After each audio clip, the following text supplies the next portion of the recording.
Welcome back, loves. I decided to bring a tutorial to you.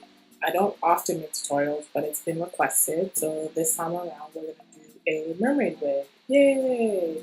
So feel free to subscribe if you haven't, thumbs up, and comment any questions you have below or any other tutorials you'd like to see.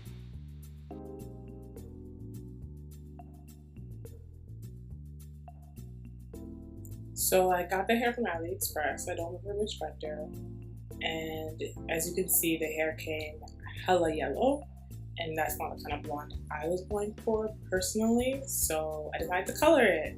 Yay!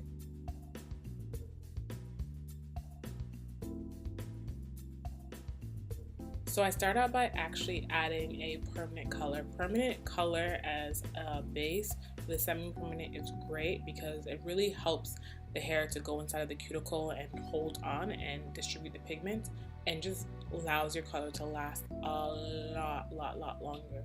So what I'm doing is using a violet base and a number 12 color to just brighten that blonde, and then I'm adding in a platinum blonde color in semi-permanent, and that's really just gonna give us that ashy cool tone, that kind of icy look that we're looking for.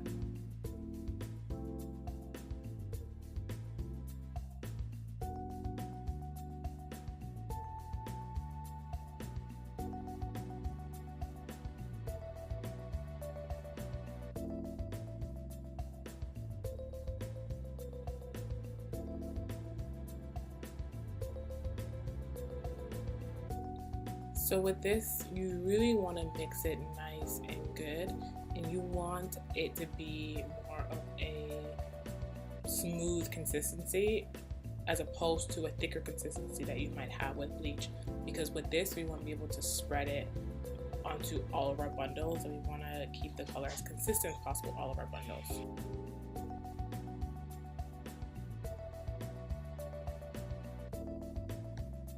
So the key here is to evenly distribute the color as much as possible. Because I'm keeping it in the bundle, it's not necessarily going to go on the inside, but on the tips of it, closest to the end, you want to make sure that you're really saturating it all the way through so the color takes all the way through.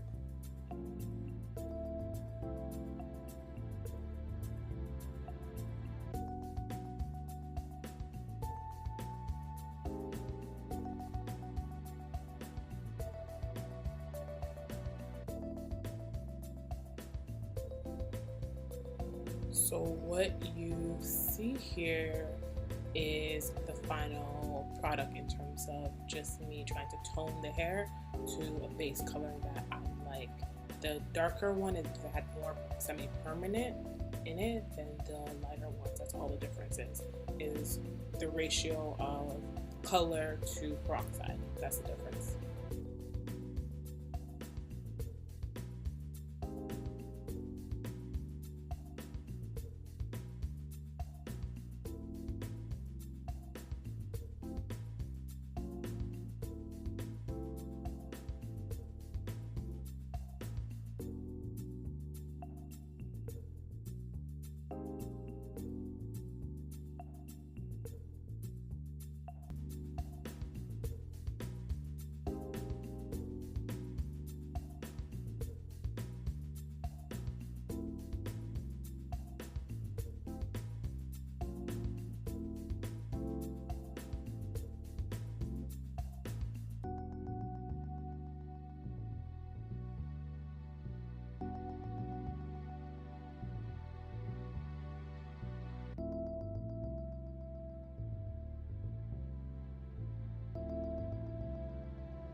I find it really helpful to actually stitch the closure down in place where I want it, and then sew everything else around it. It just really helps in terms of understanding space and in terms of understanding where everything's gonna lay if I already have the closure in place. And when I put it down, I actually move the closure just maybe a half an inch forward past the perimeter of the wig so that it lines up better when I'm doing my part, and it just looks natural and lays flatter on my actual head.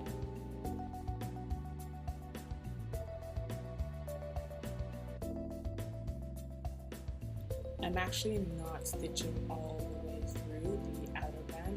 I'm just stitching through the top layer of fabric, so not through the elastic itself, just the top layer of fabric, so that I'm not really interrupting the hole that the elastic will have around the center of my head.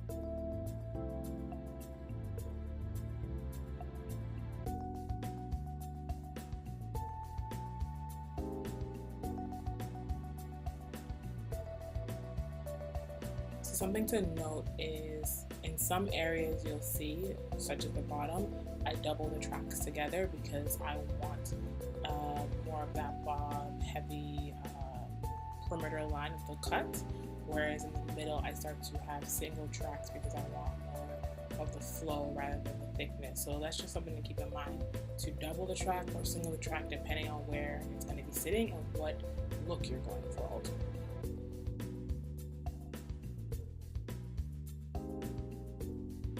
Also note that I stitched around each track, so I'm not stitching through it, I'm stitching around it in order to not disturb the track itself.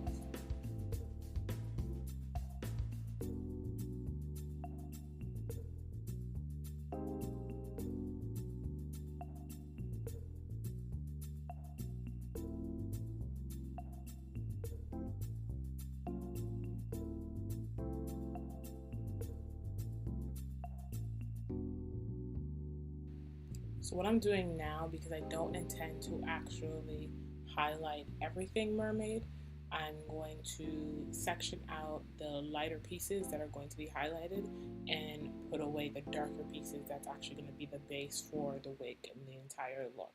So I'm just creating my section so I know what I'll be working with.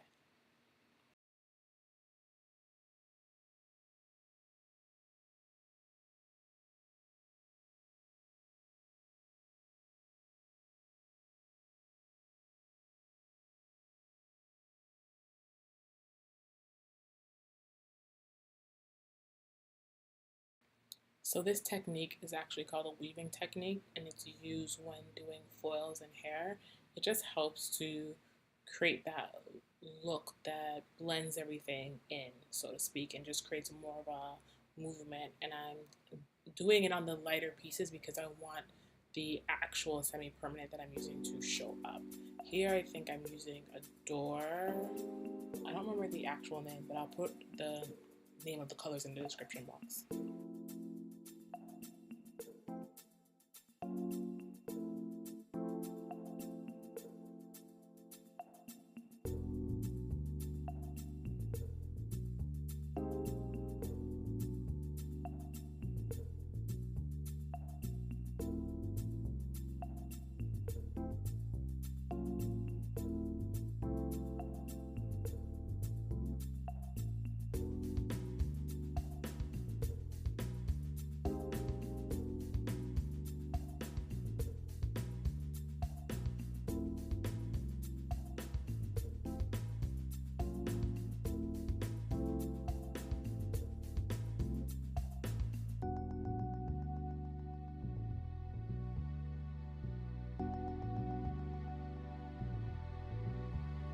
So what I'm doing is taking the pieces that were left out when I did the weaving technique and applying this purple violet tone to it to create those dimensions that you saw in the pictures earlier.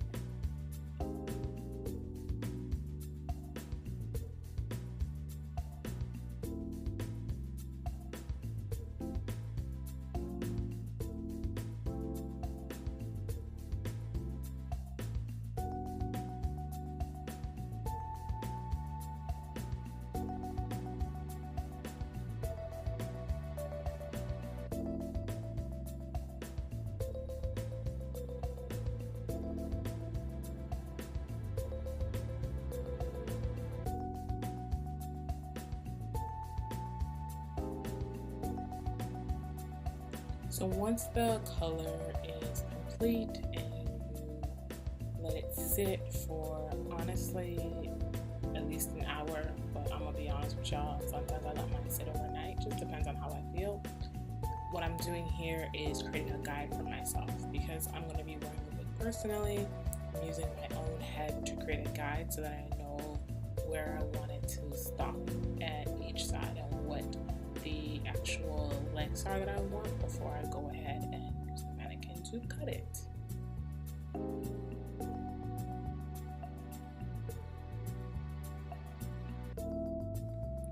So I'm going in and saturating it because it's always easier to cut hair while it's wet than to cut it while it is dry, and I'm wanting to just create more of a layered effect, specifically in the back. I just want that nice A-line bob. It's really short in the back and then longer in the front.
So when I'm lifting the hair, what I'm doing is creating soft layers of hair, and then I'm continuing to move around the head to actually create that A-line. I'm moving my fingers along the perimeter and getting longer with each time that I cut. I'm using my fingers as a guide to allow me to know how much longer to go, and I'm point cutting along the way so that my cuts are not too blunt, but that it gives me a soft edge finish.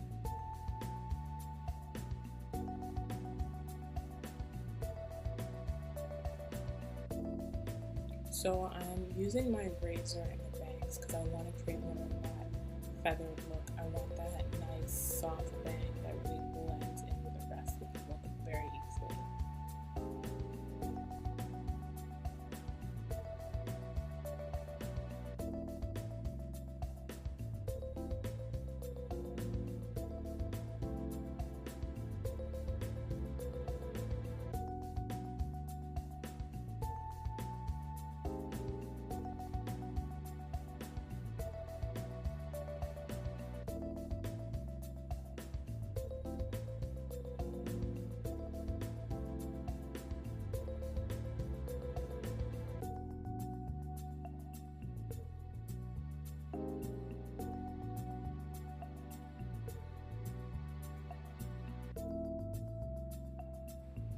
So I'm just going in and cleaning up my part where I want it to be because I'm going to be using the setting lotion to really mold the wig into place before I start to style it.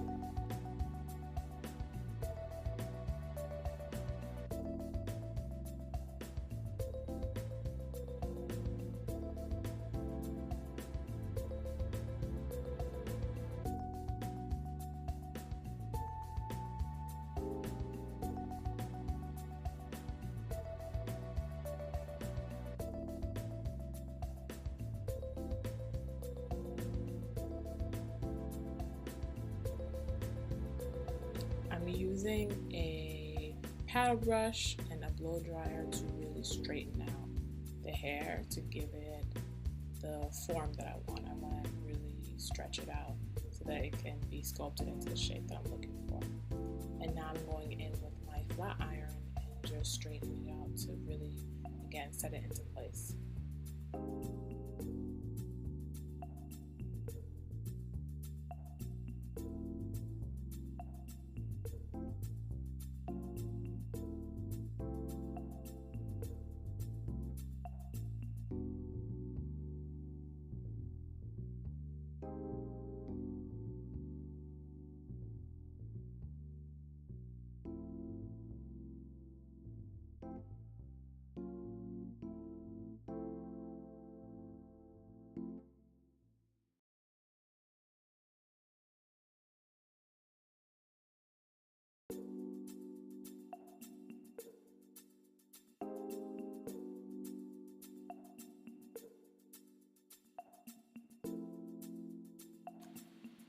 So that's the short and dirty of it in a nutshell, what it took to achieve this look. In real time, it took me about 2 days, to be honest, between the coloring and cutting and styling.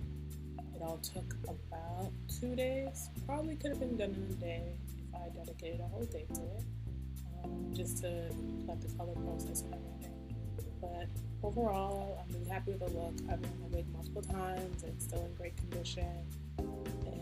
It lasts months, so it was definitely well worth it. I hope you enjoyed. I got fake people showing fake love to me, straight up to my face. Straight up to my face. Something ain't right when we talk. Something ain't right when we talk.